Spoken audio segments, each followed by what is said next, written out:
Hey everyone, this is Randy from BibleBuyingGuide.com. Today I'm taking a look at a book from 2K Denmark called The Comfort Print Story. Now this is the story of how they developed the Comfort Print typefaces for Zondervan and Thomas Nelson. Alright, so at first I thought, well, it's just going to talk about the typefaces and that's about it, but that's actually not the case. I was very surprised and I was very happy that this book actually covers a lot of history, a lot of history about typefaces, and a lot of history about Bible publishing, and also it includes a lot of information about typefaces and how they're designed. So first of all, the book itself is large. It is a 9.5 by 12.5, so this is a larger book than what we're used to in the U.S. This is more typical of what I've seen in from books and magazines from Europe. And it is sewn binding, so that's interesting. Very thick paper, lots of color photos all throughout. They did supply this in exchange for an honest review. So it includes every single typeface that they've designed. Let me start back here at the start. That's usually a good place to start. All right, so it includes all the typefaces. So they got 1, 2, 3, 4, 5, 6, 7 different typefaces that they're covering in here. Each chapter covers that typeface, and each chapter also uses that typeface in the chapter. So each chapter starts with a photo of a location that's related to the inspiration of that typeface, or something similar to that. It gives you information about where it's from.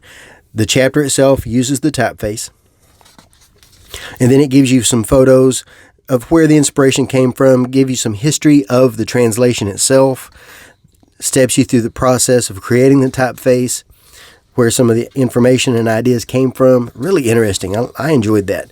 And then it gives a page that shows you the typeface in a styled verse being used with the scriptures behind it styled. Each one's in a different color. Then it gives you a sample of the typeface itself, and this includes the serif, the sans serif, the italics, bold, all of the different typeface fonts, all the different fonts in the family. Then after that, it gives you a sample of how the typeface can be used in a setting. So here's one of the things that I'd like to see changed just a touch. It doesn't tell you what the setting is. So you might go looking for this Bible in print, but that doesn't necessarily mean it exists. There are a few in here that do, that are in print, but then there's some that are not. So the sample itself, it starts the center page in the center, so it looks like an actual Bible page. It gives you information about how it's designed here. So it tells you the fonts used, the number of columns, the format, the references, the notes, the justification, the Bible type, the stylistic inspiration. Really good information, but this doesn't necessarily exist as a Bible you can buy, and it doesn't tell you that. So you might go looking for it, but you don't know what it's from. And here is a good example of that. This is a KJV designed in paragraph, and it's beautiful, but it doesn't tell you that this isn't a real Bible that you can go buy. I want it. I want that Bible. Now, there are some that are real Bibles that you can buy. It still doesn't really tell you what those are. So there's New King James. Some photos are not really related. I would rather see a photo of the interior than this one, but that's me. I would rather see more interior photos. I'm not going to show every page, but just to get the idea across, it does include a lot of information. There's some more typefaces. Now this one is the Thompson chain reference. If you've watched my channel at all, you will be familiar with this one. So this is the new Thompson for Zondervan. So there are some in here that are the real deal. This is the Passaggio setting from Zondervan. One of my favorite settings. I enjoy the Passaggio setting a lot. Actually, more than I expected, to be honest. And each translation has a different color as its focus. Like the net, a little bit of an orange, and then the NRSV, a little bit of purple. So it's really easy just to thumb through and see what translations are what, and there's the net. Good information in here. I love the design of this Catholic Bible. I really do. Here's one of my favorite elements of the font is the swash justification ligature that they put on the end in order to be able to expand the line and have it right justified without taking up extra space. And they explain why it works, and the reasoning behind it works really well. I would actually like to see them use it in this chapter. They don't actually use it because this is not right justified. I think that would be nice if they did. I'll show you the Catholic Bible design that I'm talking about that I like so much. The design of it anyway. And you can buy this one. I haven't seen it myself, but you can buy this one. That is a nice design. So lots of information in here. There's some information on the NIV, and it gives you some close-up shots of the design itself with the elements highlighted that they want to focus on. And this is the second generation of the NIV because they made some adjustments because the O originally had this little opening, and they've changed that. And they talk about that in here.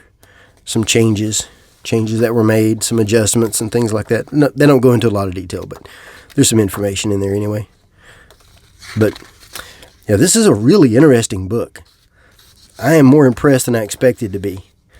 I just wish that I would be able to buy some of these settings, and I would like to see the settings described, telling what they are, because that's just nice. I like that. That's the one I want.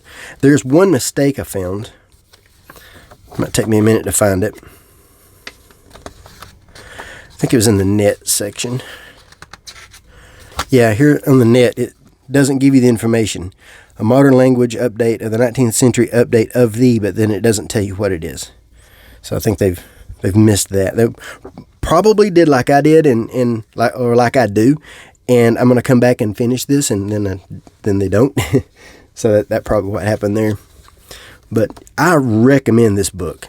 You don't have to enjoy the comfort print typefaces to enjoy this book. Just the history of the translations, the history of Bible publishing, and the idea of font design, typeface design, all of that is worth, this book is worth it just for that alone.